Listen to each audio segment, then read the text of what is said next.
The episode starts with Kimberly and Trini petitioning to get the Angel Grove dump site shut down, which, unbeknownst to them, Rita is using in her newest soon-to-be failed attempt at taking over Earth. In what can only be described as being the most unrealistic part of this episode, the petition actually manages to pick up a surprising amount of momentum.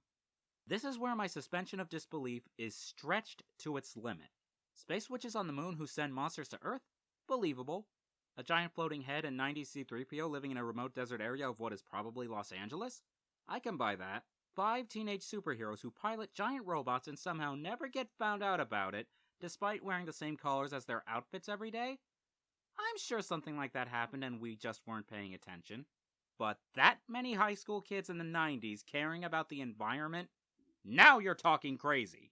After the guys sign the petition, Kim and Tree ask them to help deliver the petition to the dump site's owners, and they give them excuses so paper thin it would make the likes of Clark Kent and Team Rocket shake their heads. I'd love to, but I have a karate class that I have to teach later. And, I mean, it's a great cause, but I can't bug out on my students.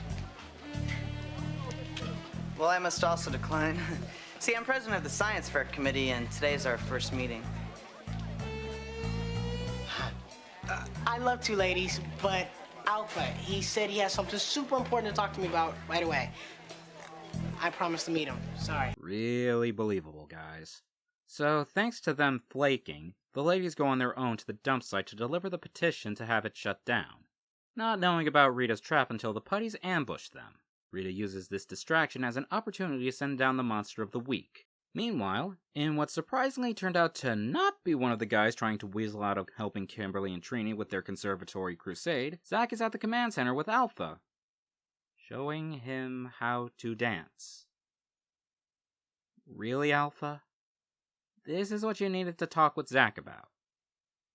Well, at least we know Zack wasn't trying to bail himself out of assisting them in shutting down the dump site.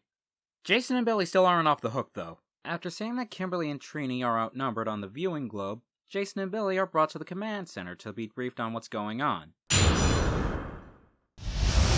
Okay, if the red belt over Jason's waist is any indication, he actually did have a class to teach. Through the process of elimination, that potentially leaves Billy with no real alibi. We saw that Zack was telling the truth, and Jason seems to have had a class, but for all we know, Billy could have been at home watching TV instead of being at the meeting he mentioned. Rita sends down the monster, a minotaur to be precise, to Earth. Obviously, the guys had to take him on while Kim and Trini deal with the putties, which they do. They then have to contend with Goldar while the minotaur is trouncing Jason, Billy, and Zack. While all this is happening, Zordon feels that now, as they're about to get slaughtered, is the time to reveal to them the power weapons. Big guy? Are you sure you couldn't have done this before this happened? Particularly during Zack's thing with Alpha and maybe have him spread the word to the others? Just saying, this was preventable. So Rita decides to do the "Make my monster grow" routine with the Minotaur, and the Rangers call on the Zords, but not to form the Mega. At least at first. Yeah. They actually let the Zords have their moments before forming the big one. Kim zaps Goldar in the putties, Billy and Trini blast him with lasers with the latter throwing a leap for good measure, Zack hits him with a freezing mist, Billy wraps his Triceratops chain link cables to drag him down, and Jason gets gored by the Minotaur. Really killing the coolness of the moment there. Yeah, that's enough for them to form the Megazord. Only for its lasers to be ineffective, so Zordon calls them back to the command center to give them those weapons he probably should have given them in the first place. Billy gets the power lance, Zack gets the power axe, Jason gets the power sword, Kimberly gets the power bow, and Trini gets the power daggers. Armed with their new weapons, they make one more go at the Minotaur, and they get the upper hand, and they finish it with... Look, I'm just gonna let this part speak for itself.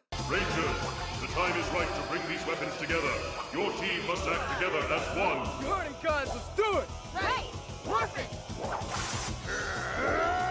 Power axe. Power bow. Power daggers. Power lance. Power sword.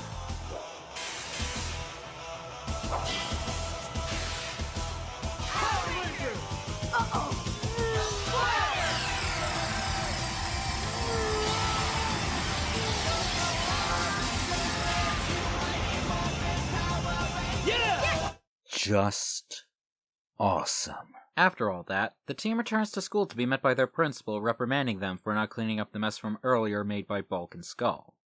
He gets called away, and while he isn't there, the Rangers clean it up before he comes back, and the show ends on Alpha practicing his dance moves so much that it shorts out the control console. My hang-up with Zordon not giving them these weapons earlier, and the lack of a real resolution to the dump site subplot aside, this was a pretty good episode and a good introduction to the power weapons.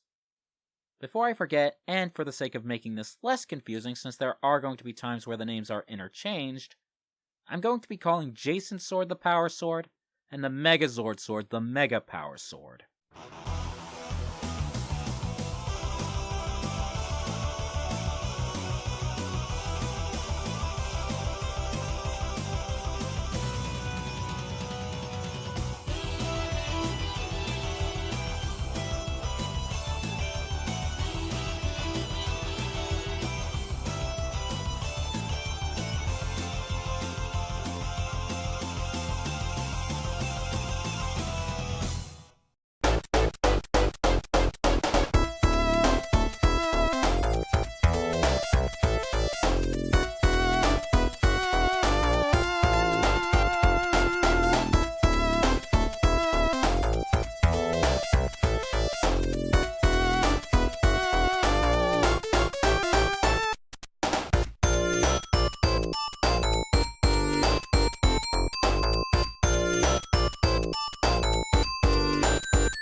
And that's kicking.